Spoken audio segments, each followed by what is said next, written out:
Belonging for me is an ongoing meditation.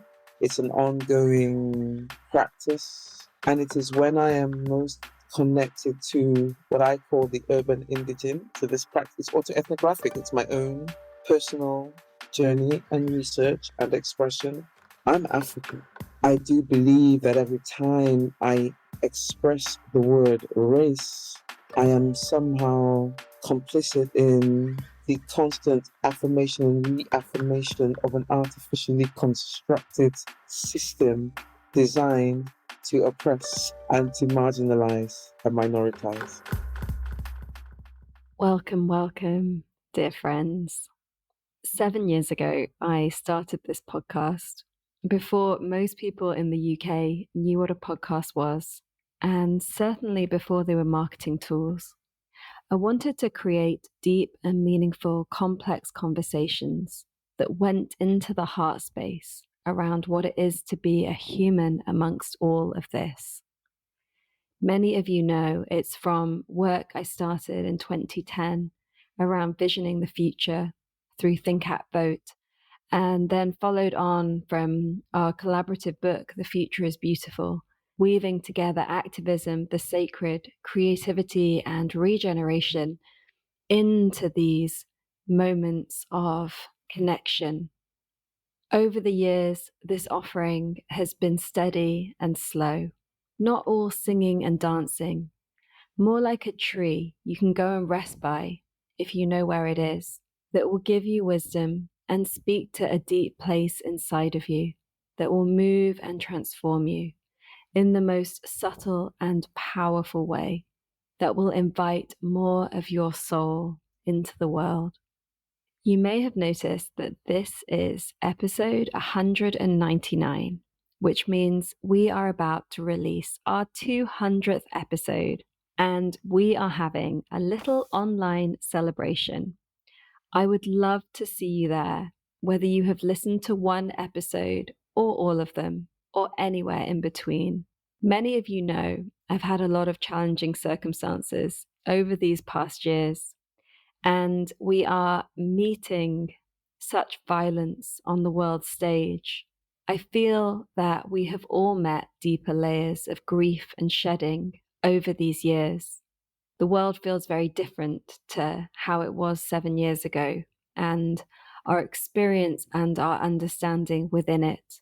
And yet, like a good book, I find that I still receive so much listening to episodes through the archives. I know there is so much power in gathering. This time it means a lot to me. Making a podcast is quite solitary, a very different experience from if me, the guests, the team, and all of you listening were in the room together. That would be quite something. And instead, it's me right now, sitting on my sofa, recording this introduction with just me and my dog in the room, knowing that you will listen to this in all these different countries across the world, as you're out on your runs, as you're driving to work, as you're doing the washing up, as you're sat by a tree, as you're sitting by the river, as you're falling asleep. So many different moments of your life that we share together. I would love to see you on Monday. You can find the link in the show notes of how to join our little event, which will take place at 8 p.m. UK time on this Monday, the 11th of December, which is 12 p.m. Pacific time. If you can't join the live event, but you have received something from the podcast and you want to share with us in next week's episode, you'll find at the ticket page details of how you can also send us a voice note. And this was also sent out to everyone on our newsletter. So you can be part of this celebration. It's a 7-year cycle. And for me, it's also a time to really check in and review if this work is still necessary, if this is still the right format, the right way. I am open to a different chapter a different expression, whatever it is that this time might be calling, it is, of course, helpful to hear from you and to hear what this means to you and what you might need in these times. The event is free to attend, but you can make a donation, and you can also make a one-off donation if you just want to buy us a celebratory drink or a thank you gift. And that's always really appreciated. My guest today is Dr. Dianne Regisford, a dynamic social sculpture practitioner. Dianne is invested in regenerative artivism for belonging, racial equity, and cultural transformation through a social justice lens. Dianne is the founder, visionary, and creator of the Evoking Belonging Social Sculpture practices, working with her unique Evoking Belonging Ubuntu practices. Dianne designs and stewards inclusive, participatory approaches to belonging through equitable inquiry into power and privilege, racial justice, and cultural transformation. This is an innovative approach to social-cultural co-imagining for a regenerative, equitable, humane, and just society. Dianne graduated in 2020 as the first Black person in the world to attain a PhD in social sculpture. This accomplishment builds on over 25 years of experience working in the domain of international development across Africa and in the UK.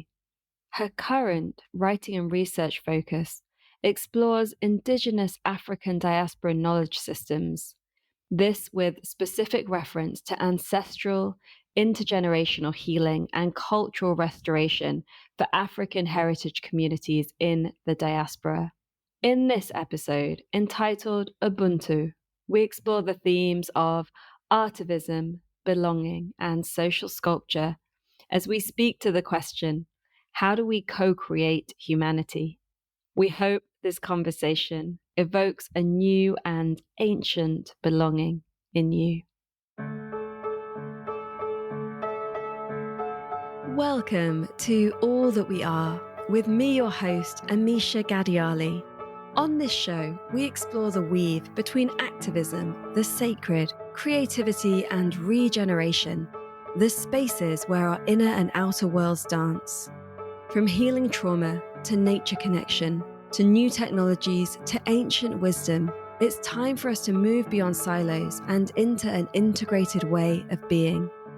Every one of us has ideas and personal experiences to share that can lead us to a more beautiful future. Despite the challenges we face as a global community, or the pressures we meet in our daily lives, when we stop and dare to listen, to ask ourselves the big questions, and to share what we are already doing and envisioning, we create the futures of our wildest dreams. And we begin to embody all that we are becoming, and all that is possible. Dianne, it is such a blessing to be here with you. I really feel that. We had this very brief encounter in Bristol at the local Futures Summit.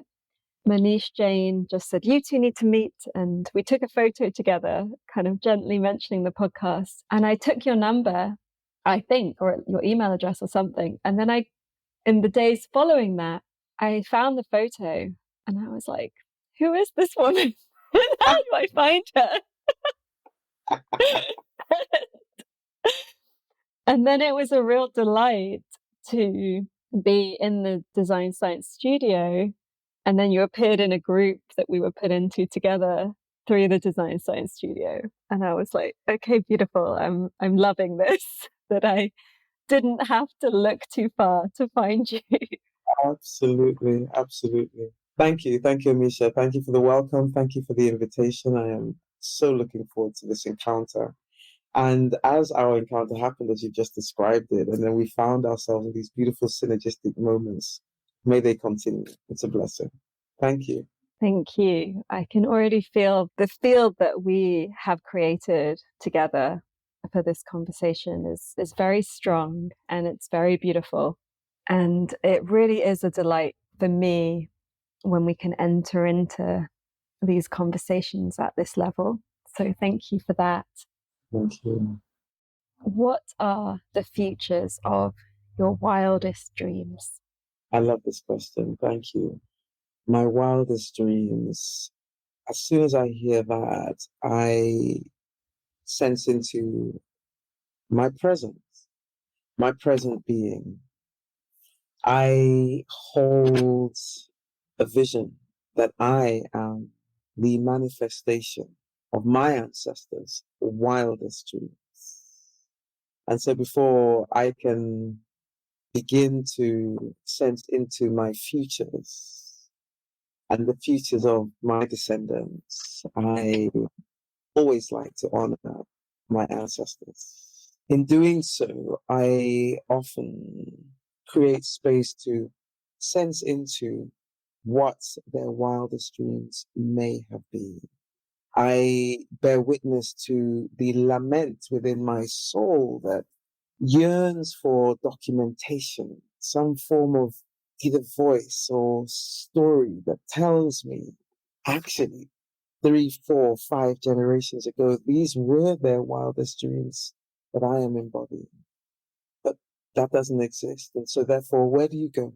Where do you go when you don't have the documentation? You have stories that have been told. And I can only imagine that their wildest dreams must have been about freedom,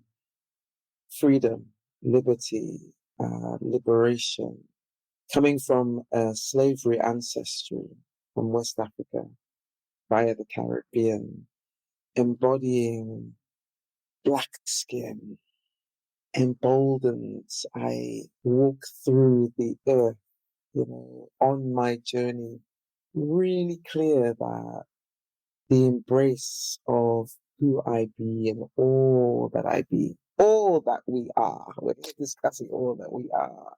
For me, it is about anchoring deeply into those dreams. And so my futures and my wildest dreams form part of a trajectory, 7 generations, DNA encoding within me. And therefore, I am already sensing into my great-grandchildren. And I am writing letters to them as my next book, which speaks to this very question: what am I dreaming about? And it may come as no surprise that at its core, the impulse is still for freedom. I write to them and share with them why I have this proclivity for meditating on belonging, why I'm interested in indigenous diaspora knowledge systems, why I will continually go back generation after generation after generation, and then also project forward. Why is it important for me? Because this is what I yearn to have, and this is part of the impulse to create it so that they will be able to hold on to something. And in so doing, co-create their own imaginings. But freedom is the thread, that's the golden thread that is weaving all of us together. That's how I feel in this time. How do you feel this? Does this freedom call resonate for you? Absolutely. And I feel like this is where we are in this moment, that this is a time where the call for freedom that has long existed in many cultures in the world, that this call is now getting louder and it's being heard in places it was not heard before. I'm really curious to see what happens here. Of course, I'm directly referencing what's currently happening in Gaza and Palestine and what's happening in Congo and in Sudan, and how I am witnessing people in my community and my wider friendship circles, which includes a lot of Americans and British people, mostly in white bodies, that are watching this and saying, whoa, like, not in my name, not with my money. This is not what I thought Western freedom was. And with this that we are currently witnessing, and the way that it's actually captivating people's imagination and people's inner world, it's got to lead to some kind of great transformation. Because we have known that this world is unequal and that there are these systems of oppression. And we know that a lot of the privileges and the things that we're able to buy come at the direct cost of other lives.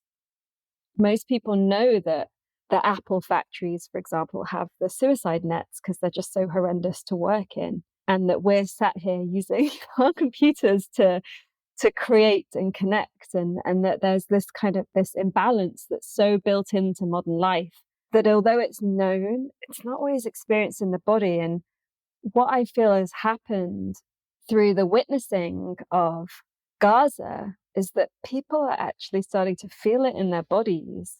And that's opening up a different kind of understanding that could then lead to a different kind of freedom in the world. Absolutely. Absolutely. I've experienced this with people recently and in my own body. The polycrises, be it Gaza, be it Congo that we're looking at, be it the ecological crisis, whichever, the polycrises in their totality and the effect it has on us collectively. I feel as we emerge out of the pandemic and unfold into new possibilities, this call for embodiment absolutely is I'm hearing it in more spaces than I would normally hear it. We'll always have our holistic practitioners, etc., speaking about embodiment practices. But as one who uses embodiment practices in spaces where this wouldn't normally be the case, the practice, I'm wholly aware that we are feeling this in a different way.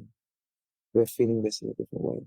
I, for example, have just chosen to not tune into what I feel are multiple, not even microaggressions, it's just aggression. The ways in which it's reported, it feels aggressive, it feels like an attack.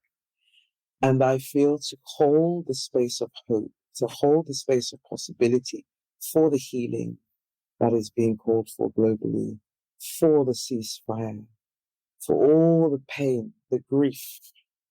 I'm choosing to stay in a place whereby, yes, I'm connected. Yes, I'm tuning in, but I cannot tune into what the media machines manufacture and literally almost vomit. It feels like that. I mean, it feels like such a, I want to say a purging, interestingly enough, but I feel that's also what's needed. We also do need to purge ourselves and make choices, I feel, about what we choose to consume because it does affect us physically. And so therefore this embodied processing of, I mean, it's always been there. So The Body Keeps the Score by Bessel van der Kolk. I have never read. It has been referenced through conversations I've had with many people. I know it's a book that's coming up on my list very soon to read. But the body has always kept the score. This we know. This we know. And so we can talk about bodies, our own individual bodies, our collective bodies, ourselves in the collective, the bodies of work. Look at the work that you're doing with this podcast. That is a body of work. When I was going through the online spaces and just exploring the guests that you've had on, the depths of the conversations, this sits as a corpus, as a body of work, which we can choose to hold in our consciousness. And so how we embody, what it is to embody, embodiment, the body as a site of memory, the body as a living museum, the body as a processing, when I say processing in the most non-mechanistic way, let me get a non-mechanistic reference, but the body for sensing through the grief is the invitation of the moment. I totally agree with you on that. it is my hope, as part of that freedom, that the embodied practice becomes something that children are taught at school, something that we teach our children in the home, something that becomes commonplace when we sit down, as we did today before we started, to really sense into our inner worlds before we embark on the encounter. These are really delicious invitations. And for me, those are expressions of freedom, because once we can begin to release the emotional and psychological hold, it feels like a stranglehold that these endless inputs in this world that we live in today, I believe we are able to more freely come to the journey and the invitations therein.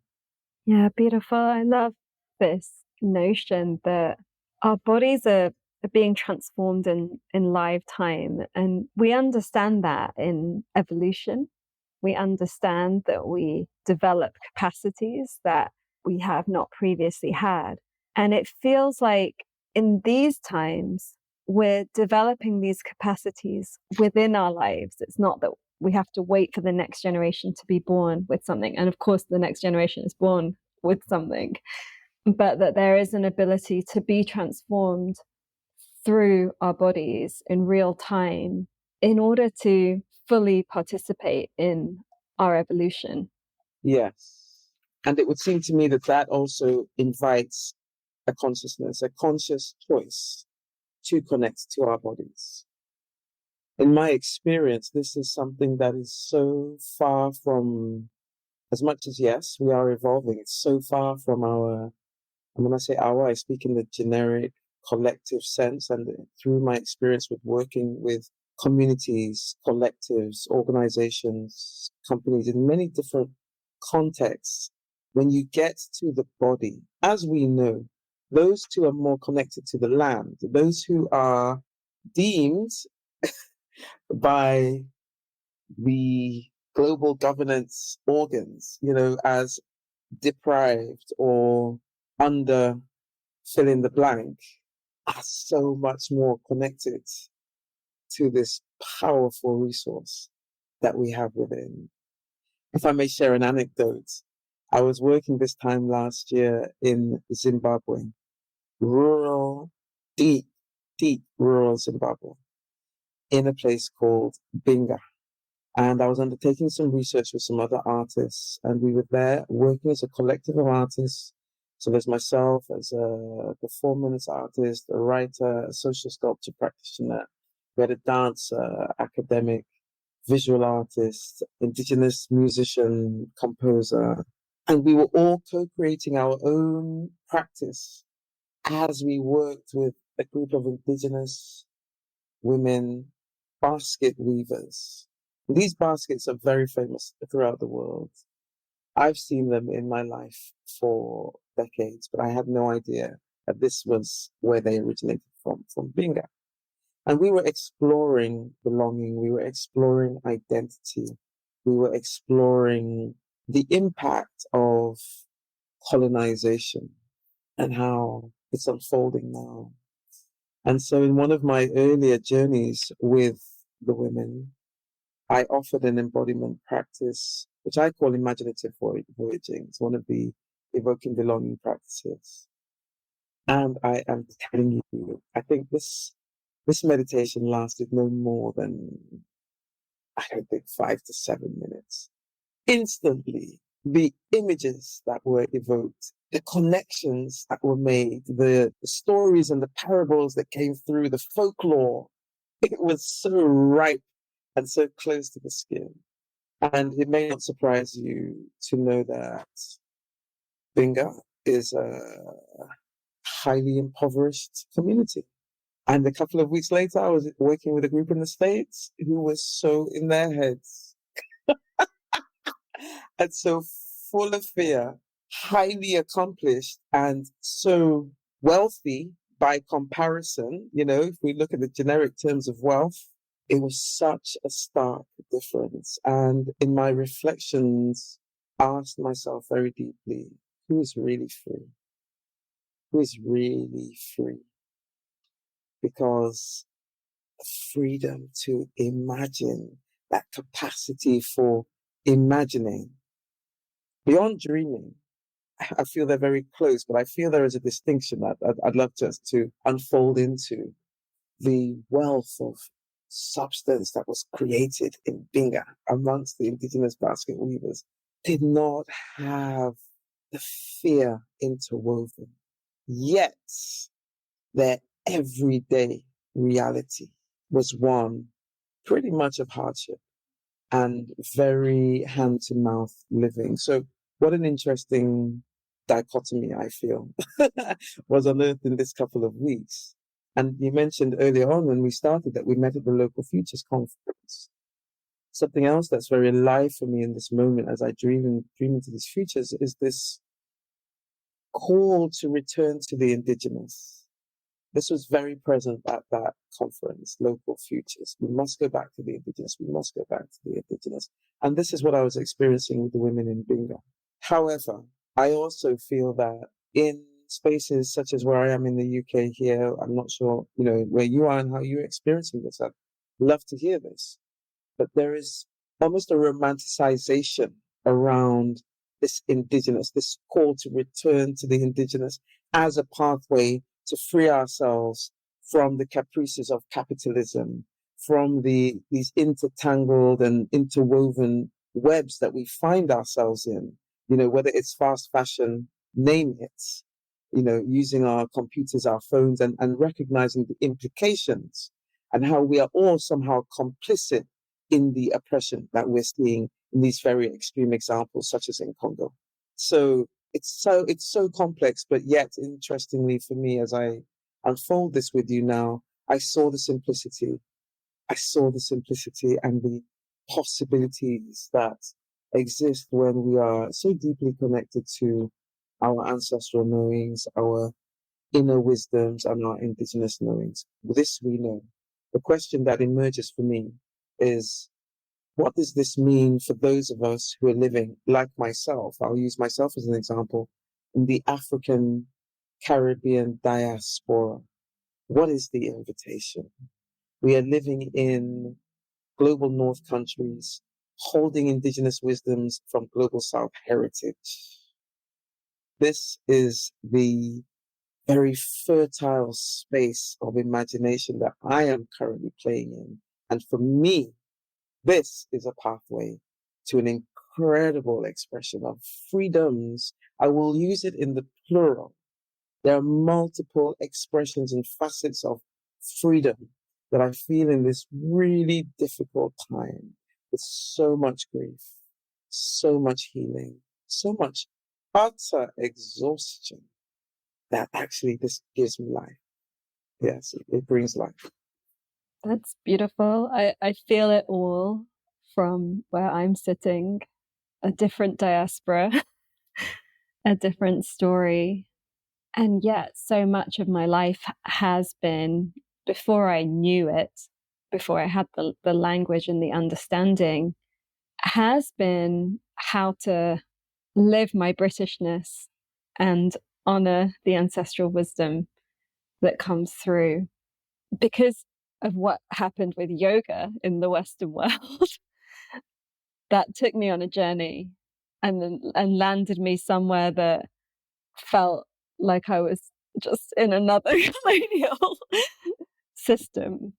And now I'm in a different space again. I mean, I love the practices of yoga, and there's so much depth and wisdom there. Absolutely. But not in the way that it's often commodified and experienced as a tool to keep just enough together to stay in the same system.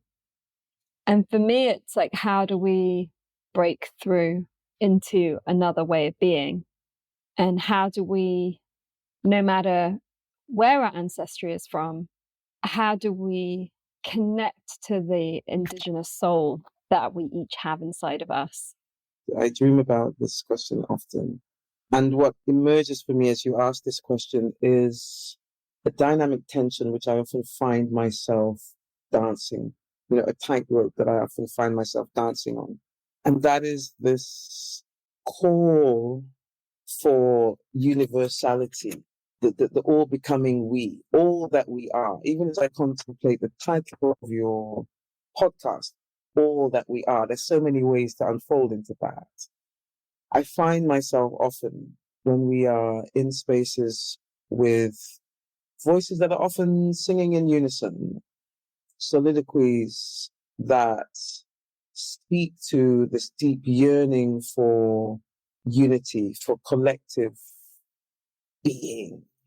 I posit within this that for those that I'm interested in, for my own journey and experience and where we are in the global trajectory of minoritized voices, beings coming into a full expression of all that we are.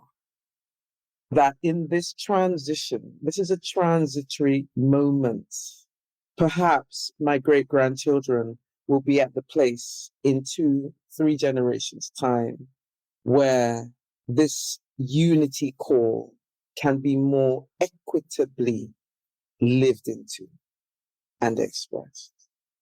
I believe we're not there yet. And I find that a dynamic tension. I feel that it's all well and good for voices that have been platformed, for expressions, opinions, knowledges, indigenous wisdoms that have been placed as the dominant narrative that we have been educated in, no matter where we are in the world, whether it's, in Jamaica, where my maternal lineage is from, or whether it's here, or whether it's Zambia, where I was educated in Central Africa. We understand all these nested systems of colonialism that we live within. And I feel for us to be all that we are, it's not about coming to the center of anything. It's about finding our own centers where we be. And therefore, I resist the call to join into the somewhat hegemonic blurring of the edges of my identity, the expression of my being, so that we can all be in this happy oneness. I'm not ready to go there yet. And I am unapologetic about that. I need my time in the sun.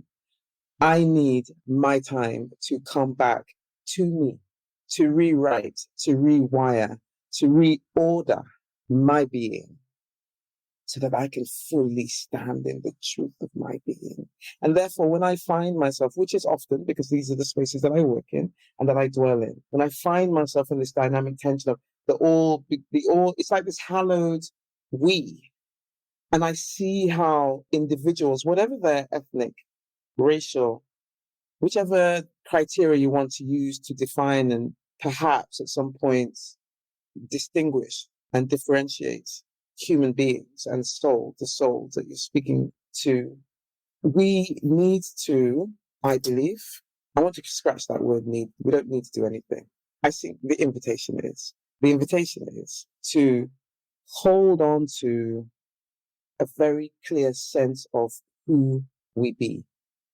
And within that, create the space to be able to receive another, to honor another within our beings. That for me is co-creation. This is the evoking belonging work that I do. And this is how I see the world, in that when we encounter each other to truly be in a space where, as Aikwe Amar, the beautiful Ghanaian writer, writes, the beautiful ones are not yet born, where we can infuse those beautiful ones with the beings of our beautiful selves. We need the space to be able to come to that in our fullness, in our glory, in our celebration, in our wounding, in our healing, all of it. So right now, I heard you speaking about reclamation on one of the podcasts I was listening to. That space for our reclamation, our being, I feel, is the freedom ticket, if we like, in this moment. Yes. And so when you ask, how do we break into the indigenous souls that we be? I can share with you many ways in which I do it in my practice. But I do feel it's important for a conscious, clear, firm decision within to hold that as my priority and to not get swept up in the wave of unity, not unity, maybe universality. Let me say that we are all one. No, we're not. Not yet. Well, it was very powerful. Is there a dimension that you believe where we are all one? Yes, I feel at soul level we are all one.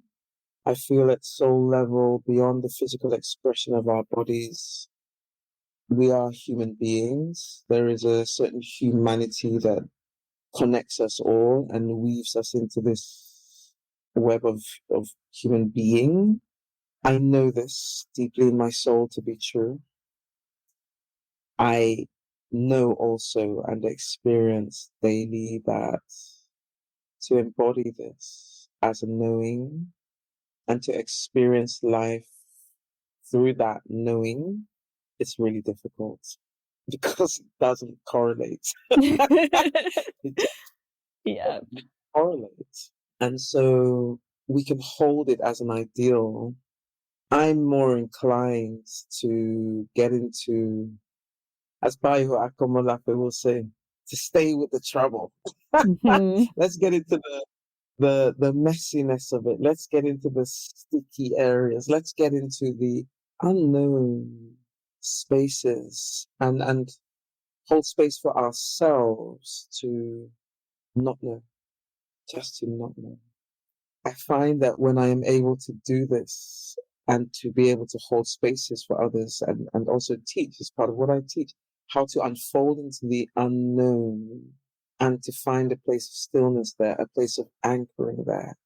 It's not easy.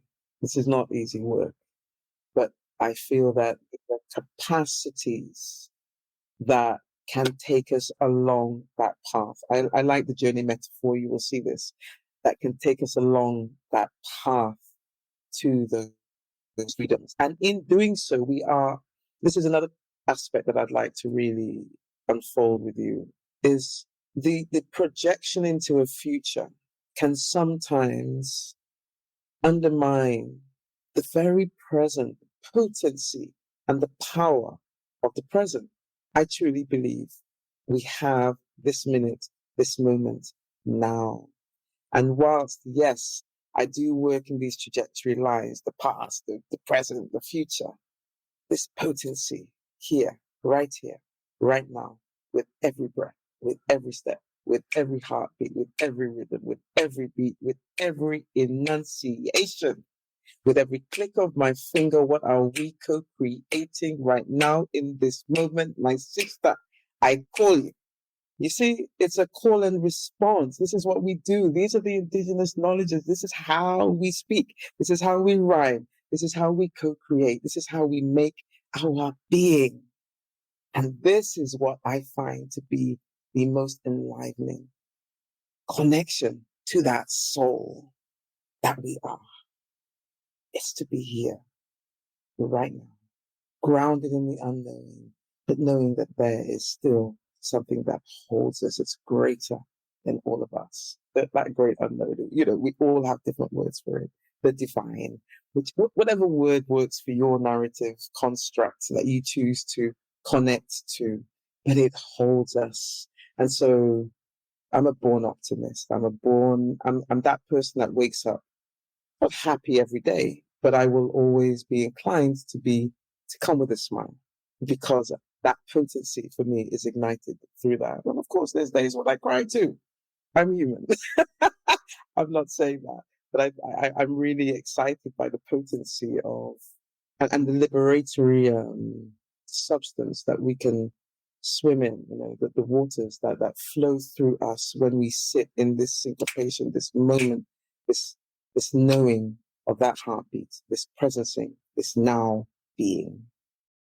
Thank you. It's such a joy to feel the transmission of all of these words in my body, and I often meet my trigger at the notion of oneness and that experience of not experiencing that. I enjoy the invitation to experience that as a dynamic tension,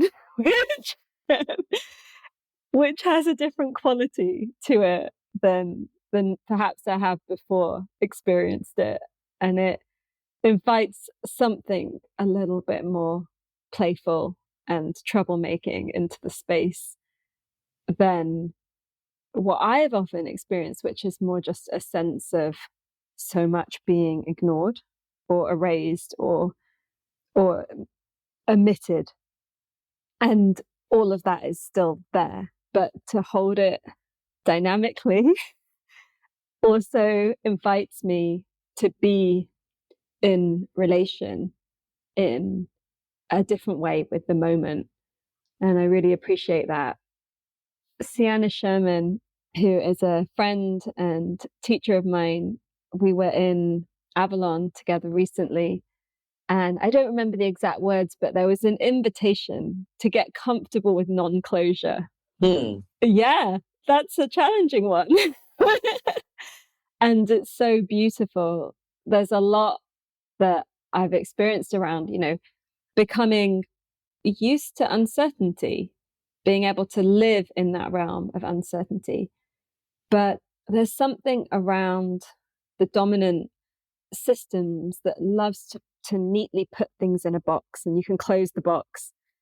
And I have found that most things have not been that tidy. that that most of my experiences in life, be it work, love, death of loved ones, that there's no boxes that have neatly closed. In that invitation of the present exists everything. What does it mean to you to belong? I'll share a story that will take us to South Africa. So I'm in KwaZulu Natal, Zululand, the land of the Zulu people, the Isi Zulu people. And I'm there as a 26, 27-year-old, very radical activist at the time. Still radical, just expressing it very differently with different language. But the joyful exuberance of youth that brings us to ideals of what we feel is right and wrong and what we should advocate for. I was in KwaZulu Natal with my then to be husband, my first husband, Shaluza Maxon Tambo, God rest his soul. He's now with the ancestors in the ancestral realm. But I realized through my life journey of having voiced and lived in so many different places, having grown up in Central Africa, born in Oxford, UK, celebrating my first birthday on the banks of the Zambezi River in Zambia at Victoria Falls, spending then my formative years in Zambia, growing up back and forth to the Caribbean, through the US, through the UK, with parents and family that worked in the sphere of international development. I was very much exposed to various cultures and different ways of being and knowing. And whilst within our home, there was a very strong Caribbean orientation. My father from the beautiful Isles of St. Vincent and the Grenadines in the Caribbean, my mother from Jamaica in the Caribbean. And this very strong anchoring and rooting to Africa as our heritage, yet with this distinct expression of Caribbean, being somebody from the Caribbean in these multiple cultural contexts. I grew up, and I remember my father saying to me often, open yourself to others and their culture, their ways of being. It will enrich you. And so throughout my teenage years and my early 20s, and I do it till today, it became a practice, would be so open and enticed by various cultural practices. So I find myself in KwaZulu Natal. This is home for Max, and it's December time, and it's party time. So then in that time, in those days, which was about 20 years ago, a bit more than that, but also probably up until today. This experience of going home, wherever home is, leaving the city, going to the village or going to the homestead where most of the family dwell, comes from the apartheid days when many of the migrant workers would leave, the men in the homes would leave and go to Egoli, the city of gold, to go and work in the mines. And then December was a time when everybody was given a month off to go home. That's when all the ceremonies, the babies were conceived, all the weddings happened, all the celebratory moments happened, all the rites of passage, things were kept until that time. So December has this beautiful festive aura to it. So in this festive moment, I'm experiencing all these deep cultural practices, let's call them that, events, ceremonies, etc. And we're at a party. And I remember being there, being so warmly received, and at some point feeling so alone and so disconnected. Everyone was speaking in a language that I didn't understand.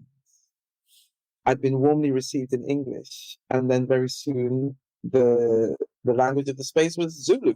Okay, so Zulu is there, there's music playing, and yes, I'm there and I'm participating. It's not for me to ask anyone to speak English because that's the only language I understand. But what I understood in that moment is that I did not belong.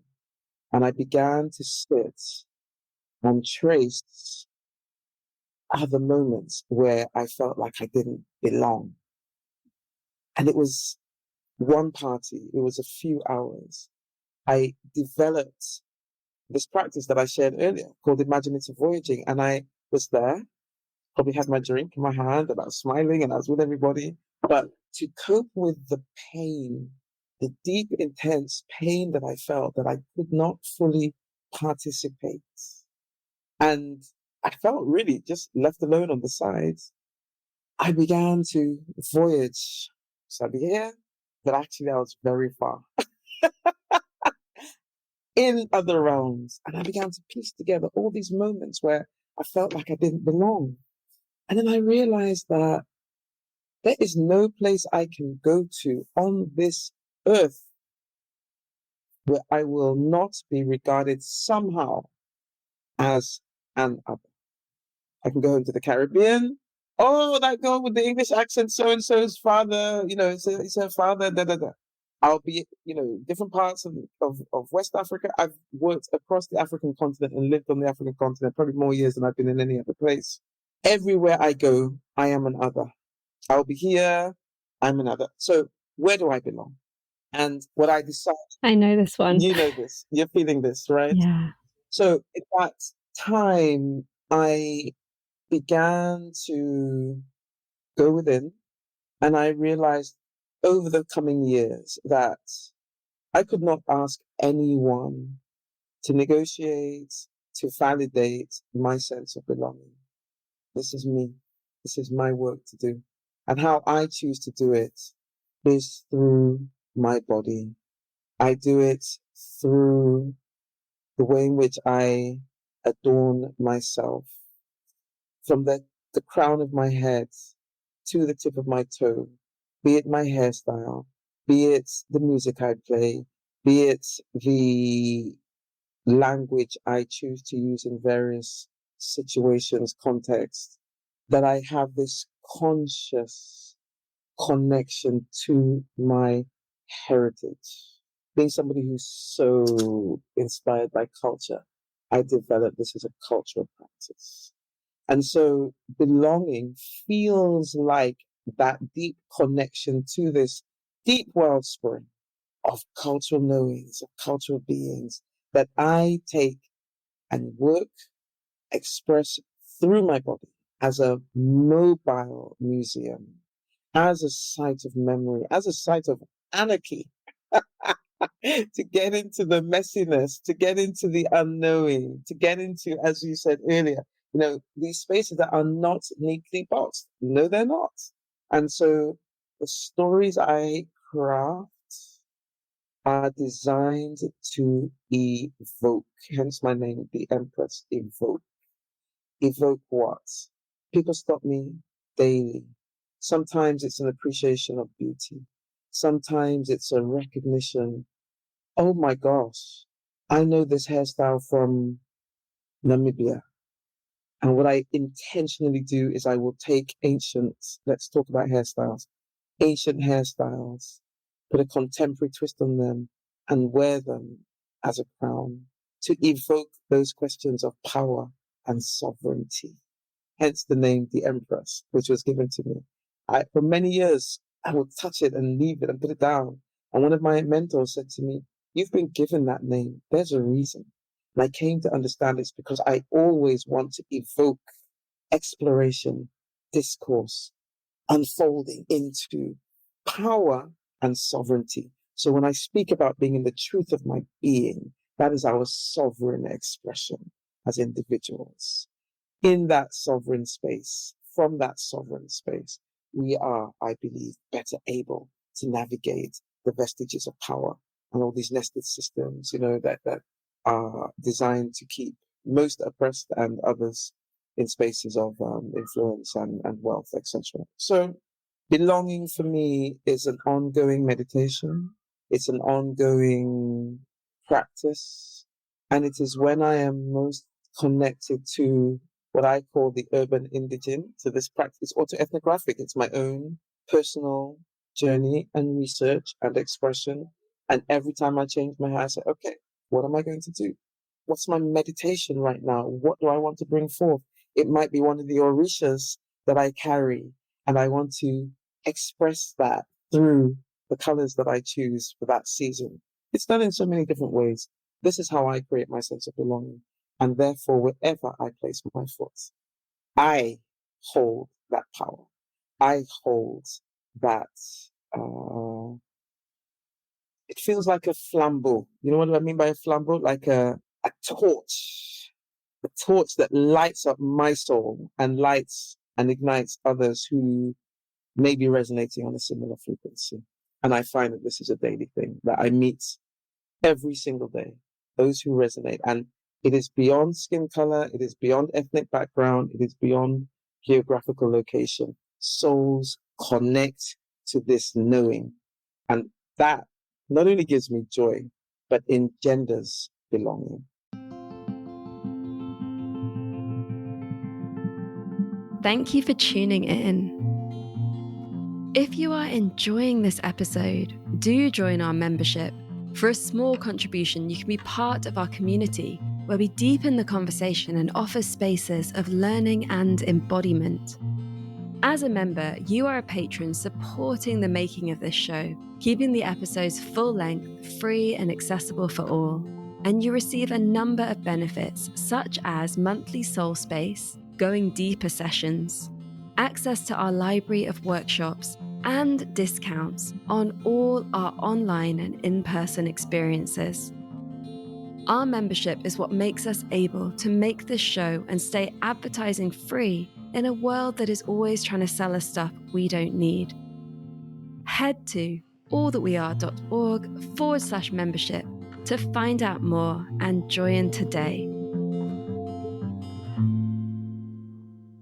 For me, my journey of belonging has been so much in relationship with the land and with the earth and with the unseen and the more than human beings. I feel like that's a big place where it came alive, and also recognizing the beauty of being from nowhere and not of one particular way, and having these different traditions that are like woven through my blood and bones and skin and experience of the world that invite actually, yes, the experience of the other continually, but in that continual experience of the other is a continual experience of belonging. Yes. Because I've had to choose it and create it continually. When you say the beauty of being from nowhere, I'm interested to understand that more. What do you mean by that? I was born in a town in England that I then moved when I was 3 to another place in the middle of the Derbyshire countryside where my ancestry had nothing to no relationship. It wasn't even an Indian area of the UK. And my parents are from, although both Gujarati, my dad was born and brought up in Mumbai, and my mum in Ahmedabad. She's Hindu. My dad's Jain. That was a big deal at the time that they had a love marriage and that these two cultures came together. And so in all of those places, I am always carrying the other. I'm always in that space of the other. I don't speak my languages because of the situation of Derbyshire and the school and my parents' jobs and not having any other Gujarati or Hindi speakers around to help to anchor that. Although I can get by in certain ways at certain times, it's really interesting. I mean, my mother is really deep in a Parkinson's and dementia journey. And this summer, she started to mostly speak Hindi and Gujarati. And I was like, okay, great, we're here again. You know, we're here again where I can't understand everything. And I'm actually having to say, Mom, speak in English. And then I'm saying, I know it's the colonizer's language, but it's the one I know. Yes. And so I guess that's for me what it means to be from nowhere. And of course, I have a British identity, I have a Gujarati identity, I have a Jain identity, I have a Hindu identity. But in any of those places, I'm displaying all the other identities. And so that's always present. And that's forced me to create a different understanding and actually have to create a lot for myself, even in terms of the very rituals and ceremonies that I hold dear. I have created them, and the rituals and the ceremonies that my family are going to grow up with are going to be ones that are created that honor parts of what I've experienced, because there is no one clean lineage. I feel like what that does after you go through the pain of it is it invites in this notion of unity, a sense of how what makes us the same is more than what makes us different. And we've got a really long way to go with that. But for me, it really was evoked in sacred spaces the most in my life. I am currently training to be an interfaith minister. I was reflecting on what that means to me to be interfaith. And I was reflecting on my childhood. And I was remembering how it felt to be in the Jain temple and how different that was from the Hindu temple, and how different the temples are in England to the ones in India, and how different the ones close to the city are to the ones in the more rural spaces, and how different that is to church. And I went to a school where I went to church every Sunday and I sang the Lord's Prayer every morning. I felt the divine in all of it. And so very, very early on, it was an experience of, there's this energy. And this energy is beautiful. And I can feel it in these different places. It has a different quality, but it's speaking to something that's the same. I remember that feeling. I remember going to the Wailing Wall when I was 8 in Jerusalem. I remember being with my dad as I put a note in the Wailing Wall. And I remember how that space felt, how that land felt, the sacredness.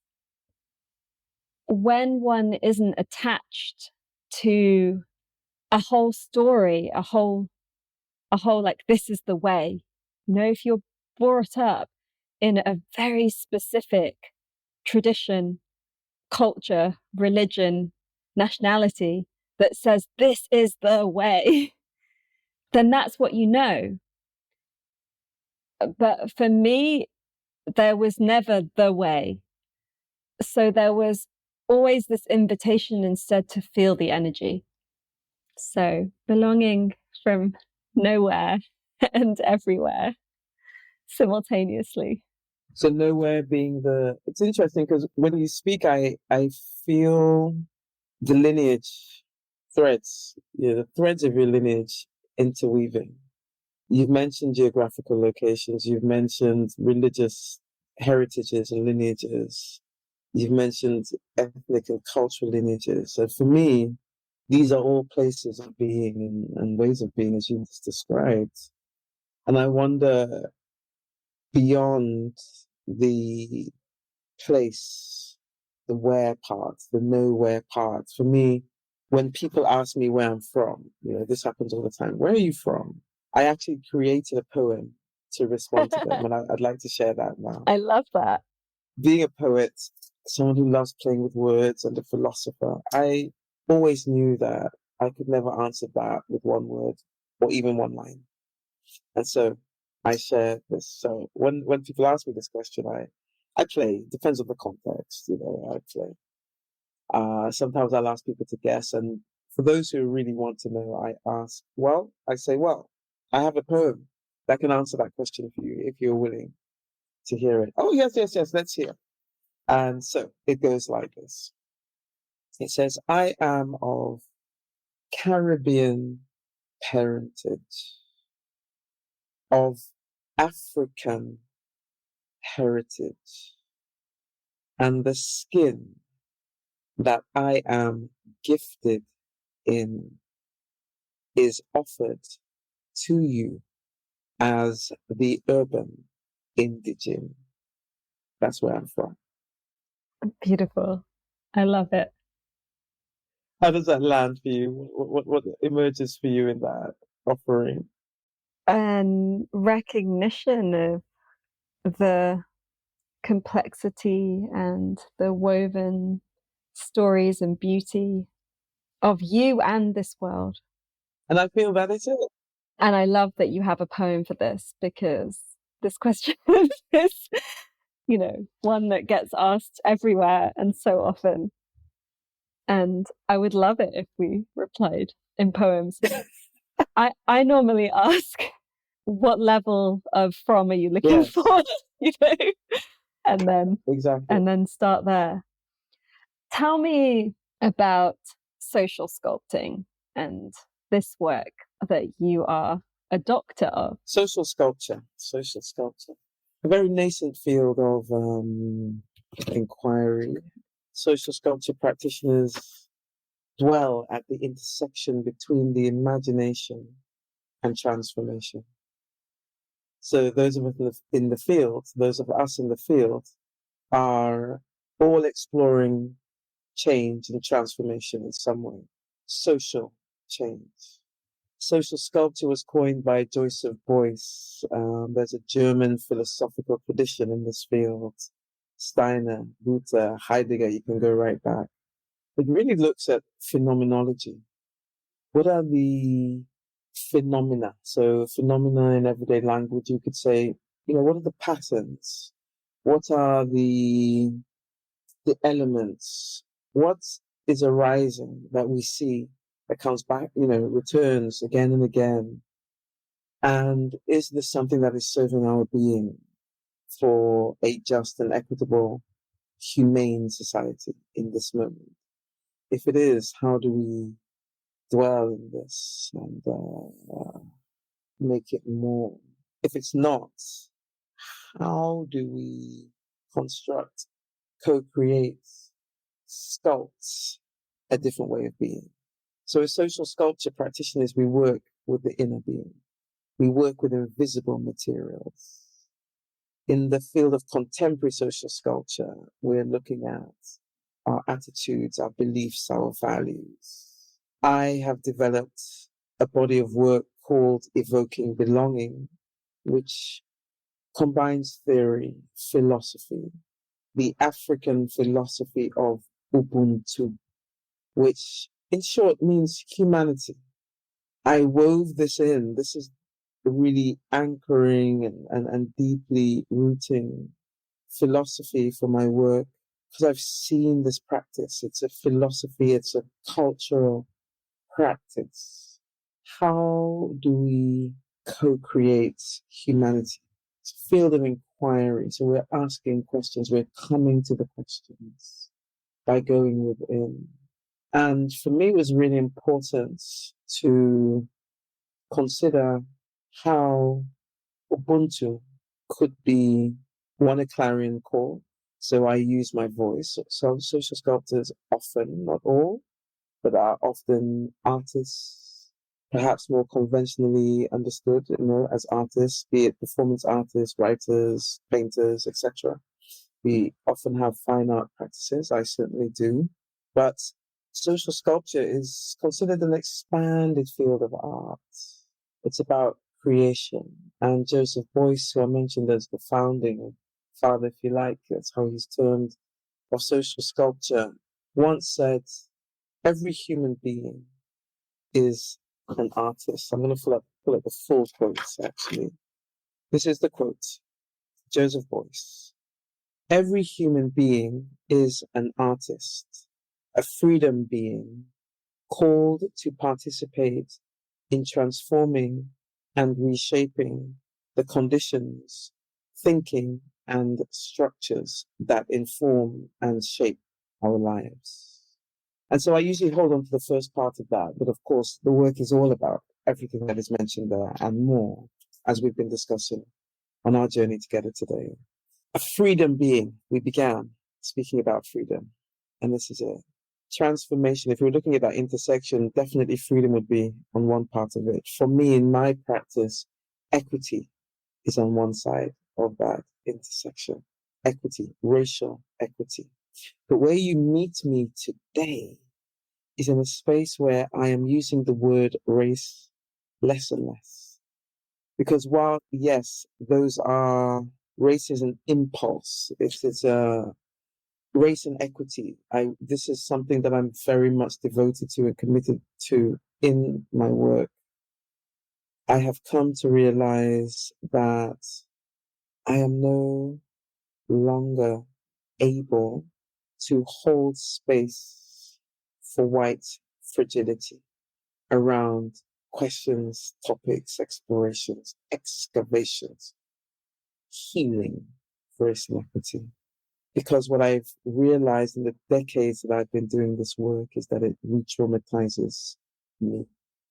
And so whilst I have immense devotion and capacity for the work, I'm currently reshaping my practice so that I feel by questioning why we even use the term race, white, black, colors. I'm African. I want to bring into every encounter the fullness, the richness of my heritage, of my lineage. This is legacy, intergenerational legacy work. And so I do believe that every time I express the word race, I am somehow complicit in the constant affirmation and reaffirmation of an artificially constructed system designed to oppress and to marginalize and minoritize. As you said earlier, maybe we need to or could be getting comfortable with non-closure. I don't have a beautiful, neat, tidy box with a ribbon on it to offer. But this is where you meet me in this space of unfolding, of releasing. And I don't know what it looks like, but what I do know is that I am enlivened by the call through my work as a social sculpture practitioner to explore indigenous knowledge systems. So this has always been a key thread in my work. And we've been discussing this in various ways as we've been going today. Ways of knowing. So in my work, in my social sculpture practice, we look at embodied knowledge. We look at experiential knowledge. So this is something that in this time, I would say in the last 3 to 5 years, there's so much focus on lived experience. And let's, look at Black-led organizations, for example, or, let's share this lived experience. So a lot of value placed on lived experience. I'm unfolding into that But the experiential knowledge for me is a different posture. It then leads to what I have coined in my work and my research as evocative knowledge, which combines our culture, our heritage, our intergenerational narratives, but also invites that potency and power of the present, the contemporary, all of what I shared with you earlier about our now moment, our being. That is what evocative knowing is about. And for me, when I adopt that posture that I have a form of knowing and being, you spoke about being from nowhere. Where your father grew up in Mumbai, those in your family that are there cannot experience the world through in the way in which you can, as you similarly cannot there. Of course, there are moments where we connect, but there is a very unique expression of the world that you carry because of those multiplicities, those complexities, that transnational and translocal way of being. I coin these as indigenous. For me, this is the space I'm interested in, African diaspora knowledge systems. In other words, when we look at the indigenous, there is a tendency to go to first peoples. I am saying I am one of the first peoples. You, I see as one of the first peoples with your lineage, with all these multiple strands. We are evoking belonging in our being in this space. You're in Derbyshire, you're in Avalon, I'm here in Oxford. I have the privilege and opportunity to move back and forth. Many don't. And so for me, this I see as an invitation to say, we are here. I look at my own children. They may move, they may not. But we are here right now. These are not our ancestral lands. No matter. I have an indigenous way of seeing and being and doing culture. And so I will just close that off by saying, for me, my work posits that belonging is a co-created cultural practice which informs our ways of being, our ways of doing, our ways of seeing. And if we do this, I believe, from the posture, I use that word very intentionally. It is a posture. We have a very unique, very valuable way of knowing, bringing Ubuntu into the world. I've sat in spaces where I chant. When I open up the circle, I chant. I use the energetics and vibrations of Ubuntu. Without you, I do not exist. Let's just let that land for a moment. Ubuntu. Without you, I do not exist. An African philosophy in a global space which calls for a hegemony of universality, which actually says the same thing. Isn't that interesting? All of those complexities and inherent seeming contradictions, but for me, it's the masquerade, it's the carnival dance of where we are that calls for much celebration. And livity, I would say, and livity. That's a good Jamaican word for you there. Livity is an enlivening practice. And so social sculpture is about enlivenment from the inner space. Beautiful. We are living in social sculpture right now. Absolutely. Can you share briefly about your journey with the Green Party and the role of politics in social sculpture? My journey with the Green Party, yes. I have always seen my work as political. Political in that it is addressing systemic white supremacy, the vestiges of white supremacy. I look at colonialism. I explore poverty, disenfranchisement, displacement, historically and otherwise, through a cultural lens. I recall maybe halfway through my PhD research, so I left South Africa and came to Oxford, which is where my family are based. And there was a a deep calling, actually. It was inspired by a yearning to be close to my parents who were based here. And they would always come to visit my brother and I, who were both he and I were living in South Africa at the time, in Johannesburg. He's still there. He moves around quite a bit. And they're there with him now, actually, as we speak. But there was a time over the 15 years that I was based in South Africa and working across the African continent, loving being there, where it just became so painful for my parents to come and go. So I thought, okay, let me come. I have young children. Let's come over and, raise some global citizens, give them different experiences of the world, be close to my parents, etc. And I came across social sculpture. I'll keep it very brief because, as you know, I'm a storyteller. So I'll keep it very brief. Social sculpture. Sorry, Green Party, that's your question. Yes. So social sculpture is also very much connected to ecological citizenship, environments, the whole. We're whole beings interconnected with all living beings. It's not just human beings. So halfway through my research, my doctoral research journey, I became very much connected to people who are thinking a lot about the environment, working with peats, looking at energy. And I remember sitting in circle one day and receiving this inspiration to look at generative practice, regenerative practice. And I was connected with people at Lush, the ethical retailer, cosmetic retailer. And there were many different facets of my life that all interwove to one day, a very close friend of mine said, "Why are you not standing as a councillor for the Green Party? Why are you not standing for the Green Party?" I said, "Green Party? Me? Politics? Really?" But actually, yes, really, because I've always been interested in governance. And this has been something that's been with me since I've known myself. And so, a very long story short, the local party were very interested in me standing. I was the first Black person, male, female, or whichever gender identifying, to stand in 2021.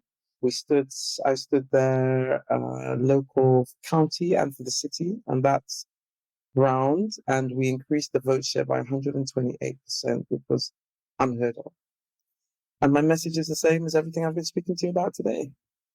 I was looking at voice, participation, representation, racial equity, and this was the message that I was bringing and what I wanted to stand for, how I could influence policy to create a more equitable society. In Oxford, which is the second wealthiest city in the world, in the UK, one of the most diverse and also one of the most inequitable. And so for me, this construct and this space where I stand, which is Holywell, which is the university, which has so many problematic legacies of colonialism, slavery, wealth, the very wealth that I talk about here that's circulating now, to be with students who are issues driven, for me was very exciting. The journey has been complex. I was immediately invited to be the Equalities, Diversity and Inclusion Officer. And what I found was that I met a political system that I believe still for the most part is wholly inequitable. It's a wholly inequitable proposition for myself as a woman of African Caribbean diaspora heritage to consider standing because of the way in which the politics is designed, not what they stand for. I will talk about, for example, volunteerism, the ways in which it can be a wholly extractive experience. And so I stood for 2 years. I shared my insights. I said, there's no way one person can do this EDI role. It needs to be a panel of people. I was met with questions, some very listening ears, but for the most part, this is how it's done. So I stood out last year. I was invited to stand as deputy leader. When I got into the executive, level of workings, and I saw that within this recruitment package for deputy leader of the party, that there was an opportunity for let me get the correct wording, an optional allowance. I had to ask the then outgoing deputy leader who invited me to stand and to consider this. I said, did I miss something? Where is the salary for this job? And she said, there is none. There isn't a living wage allowance. I said, so what happens to my business and all the work I'm doing, and how do I feed my children? So what does that say to you? What it says to me is that unless you come from absolute privilege, you are not able to occupy those spaces. And so I stood out. I stood down. I said, no, I'm not doing this for me. For me, if this is to open the door, it's for others like me to follow. And let us make sure that that door, when it opens, is an equitable one. So long story short, over the past year, many have called me to say, let's listen. We want to listen. We want to learn. We want to understand. I said there are very specific things that need to be in place to ensure that the conditions where I can thrive as a candidate are in place. They're listening and they're making those changes. And so they've also appointed an EDI manager who works across the party as an actual role. And we are working together in solidarity with the solidarity group, Greens of Colour. There are many shifts and changes within the party, which for me signal hope for the future. And so I am standing again for 2024. Amazing. Thank you, Dianne. I feel like sometimes when we're focused on this more inner work, it can be very easy to sort of to other and to push away the actual power structures and the system. Of course, we have to, in the moments that we're able to and we're resourced to, and the support is there around us in all of the ways that we need it. It's so important that more of us that are living this value system step into these roles. And so thank you for making that part of your journey. Thank you. And also for showing us how it's always evolving. For me, it's now been a long time since I was involved in politics. If I ever step back, it will be different. And that's a really good remembrance to have, that we have a tendency to close the doors, but if we're living in non-closure, then we're allowing the doors to always be open because everything is evolving. Absolutely. It's evolving, and I think there's always a continual invitation to step in and do things differently. That space for self-reflection, for allowance, for healing, contemplation, to be able to say no matter how much you're committed to the cause, to be able to say no. Because if I am going to be depleted by this, then it doesn't serve anyone. And often as activists, I feel we are always being invited to contemplate this question: at what cost? At what cost? At what cost?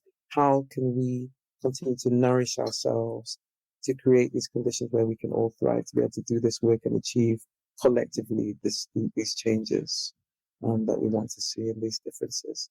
And so I feel the humility to be able to recognize that I am one person, or the local party is one in a bigger web of processes and systems, has also been very powerful and clarifying for me. Yeah, to be able to just take a step and to be very clear about why I choose to stand again. I'm very much aware that political systems are highly problematic, but as you have said, there are some of us who have certain capacities to work in those spaces. And I feel we all have our place to do things in different ways, at different levels, with different entry points.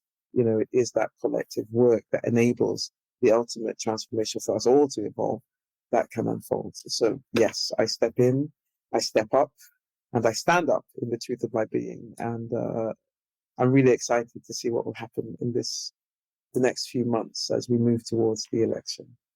One last question before we come to your call of action, which is really that I want to honor this phrase, this term, Artivism, which has been championed so much by the Design Science Studio and is something that you really connect to. And I would love to hear from you what that is for you to be an artivist. At its most simple level, I'm an artist. I'm an activist. I bring the two together. Everything that I am, everything I be, everything I do is an activist gesture. It has activist impulse. I love the poetic, as you have heard. I love playing with words. Bringing those two together always conjures questions. The more we are able to come to questions, possibly more than opinion, the more we're able to develop the capacity to come to the questions that are unfolding, to observe the patterns that are unfolding, the more able we are to use the creativity that identity as an artist enables and engenders. When I move through the world as an artist, I am always playing in imaginative space, in creative space, and therefore I am naturally more open and leaning towards that invitation to co-create, to be with others in an act of creation. It is inspiring also because it evokes within me the knowing every single time that it doesn't have to stay this way. We can create something different. The activism also and the active creation, as I mentioned earlier, is that we are being invited, there's pleasure activism, as Agent Marie Brown speaks to. I'm very much committed to forms of activism that are linked to pleasure, that are linked to creation, that take us out of the resistance paradigm. We can stand on the street and hold our placards and say Black Lives Matter. Yes, they do. And yes, there is space and necessity for direct action, for protests. And we know of the rules that are the legalities and the changing nature of this country that we're in that is suppressing that opportunity to protest publicly. I feel that with all those unfoldings, we are at a space in time in the evolution of activism where, be it pleasure activism, be it Tricia Hersey's work, Rest is Resistance, there are forms of activism that are bringing us to a more gentle, less resistant, yet no less potent and transformative way of being as an activist. Artivism, for me, is that space where I am able to integrate my core identity as a creator with the volition and the deep devotion for the intergenerational ancestral work that I find myself here doing in the world, which is to look at indigenous wisdoms, to look at anchoring belonging for diaspora communities, and all the things that we've been speaking about already. And what is your call to action that you want to leave our friends listening here with? Thank you. I feel, well, there's so many calls to action. In this moment, I offer an invitation for a deep contemplation of this idea of belonging as a co-created cultural practice. In other words, we are all called to play a part in this continual evolution of what it is to belong to each other, to this earth, to our families, whichever way we are shaping it in this time. Mine is an invitation for a deep contemplation on what it is each one of us, are doing or can do to be actively engaged in this act of co-creation. That for me is evoking belonging. Thank you.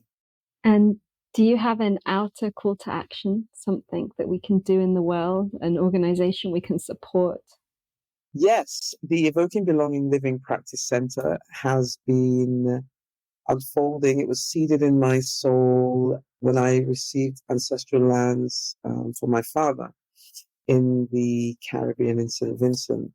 And I saw immediately the opportunity to create a research space where we can come together to learn, to unlearn, to connect to Indigenous wisdoms and knowings, to reconnect to the soil, the land, to address questions of displacement, to work with those of us in the diaspora and connect back to the land that creates these linkages that can help us to move towards an acknowledgement of the rituals, the practices, the ceremonies that are offered through our artivists, the coming together of wisdom keepers, Indigenous wisdom keepers, and Indigenous healers.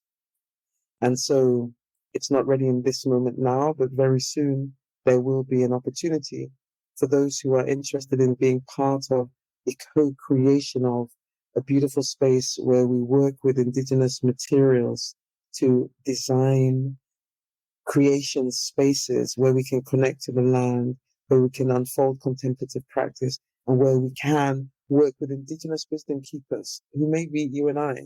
They may be my mother. They may be, the person that's driving the bus that's in front of me right there, to create a space for us to come to these questions, to work with the evoking belonging practices and other practices that others may bring, to co-create new forms of being, ways of knowing in society.